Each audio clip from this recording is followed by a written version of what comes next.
course, in consultation with the technical team as well, the Ministry of Health and our technical team around, is to arrest Mr. Etrima, who is the contractor or is representative of DI, Development Infrastructure Limited, a local contractor. We should be concerned about the plight of the population of West Nile that in most cases are in need of blood when they need blood transfusion for plasma, for platelets, for red blood cells, because it is a daily consumable product in many of our health facilities, all the way from Kumaketch up to Ajumani. This is the center. And so government has injected here 1 billion and 70 million shillings. This is not a small money. Similar facilities are constructed in Soroti, in Hoima, in Fort Foto, in Kawale, and they're already operational. This is a project that should not take more than 12 months. It is taking more than 2 years. The contractor has been added more 3 months. We are not seeing any sign of him completing. So we see this is a sabotage of government programs. This is a sabotage of people of West Nile. This is an abuse of the trust of the people of Arua City. And the decision we have taken is that we are going to prosecute him so that it sends a warning to the people out there that when you have been given work to do on behalf of the public, do it on time, do it with commitment. Because government gave him even money, 300 million as advance payment. Good enough for you to actually kickstart and you build strength to finish this work on time. So it is concerning us. I have directed that all the directors of DI Development Infrastructure Limited come to office on a Monday for a meeting. If they don't have capacity, we shall find a way of ensuring that this project is finished on time.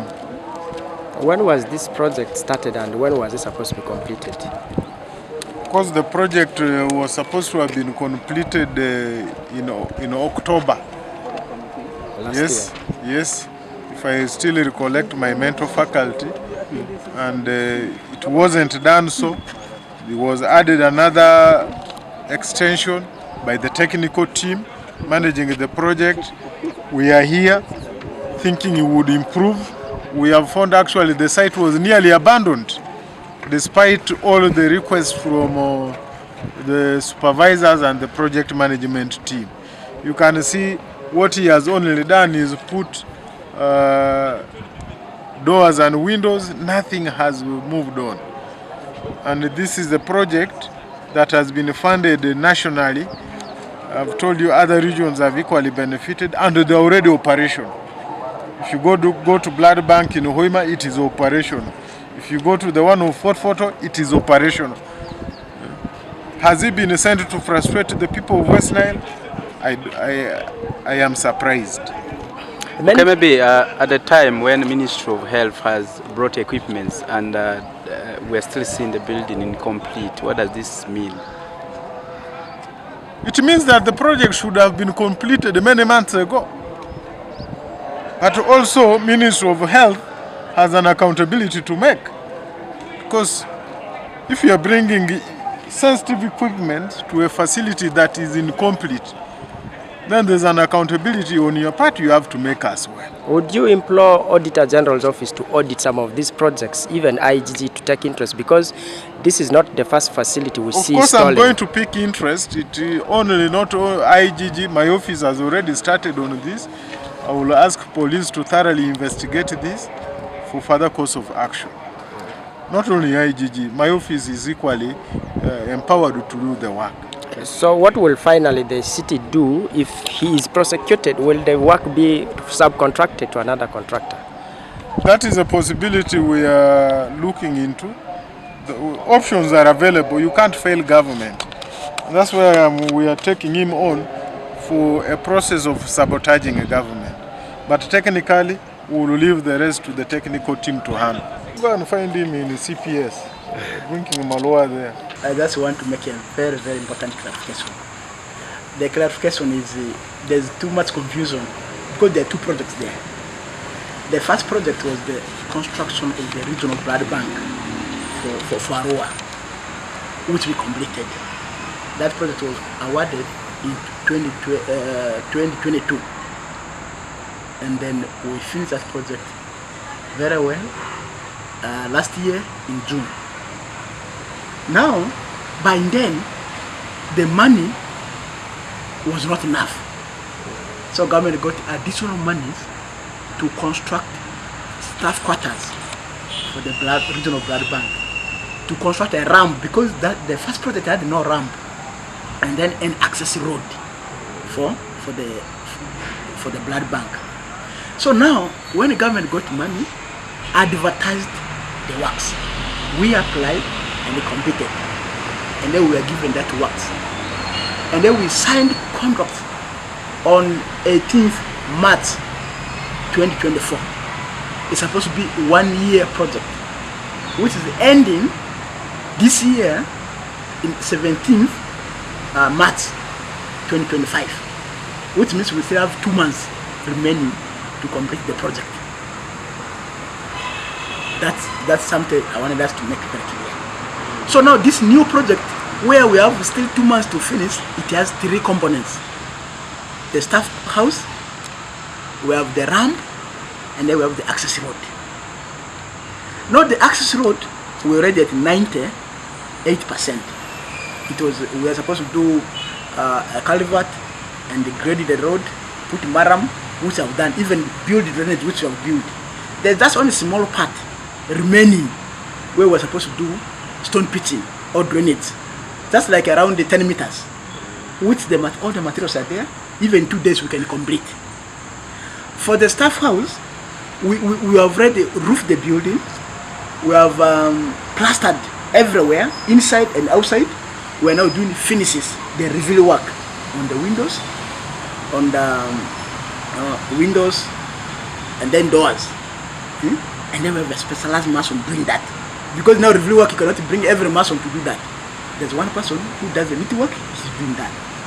And then for the ramp, we have managed to put all the structure, the first run and then the second, and then we have roofed.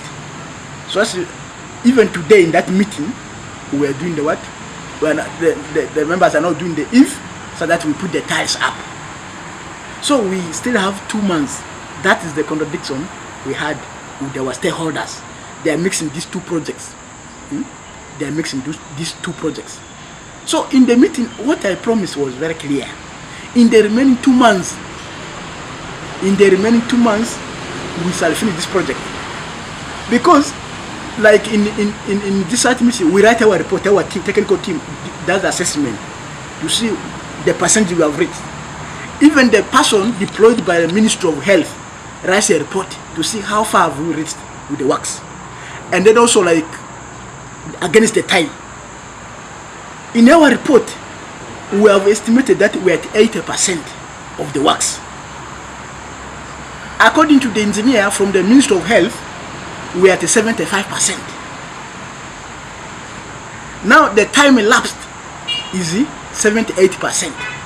Even if we have delayed, as being alleged, we have only delayed by 3%, which we can correct within the remaining 2 months.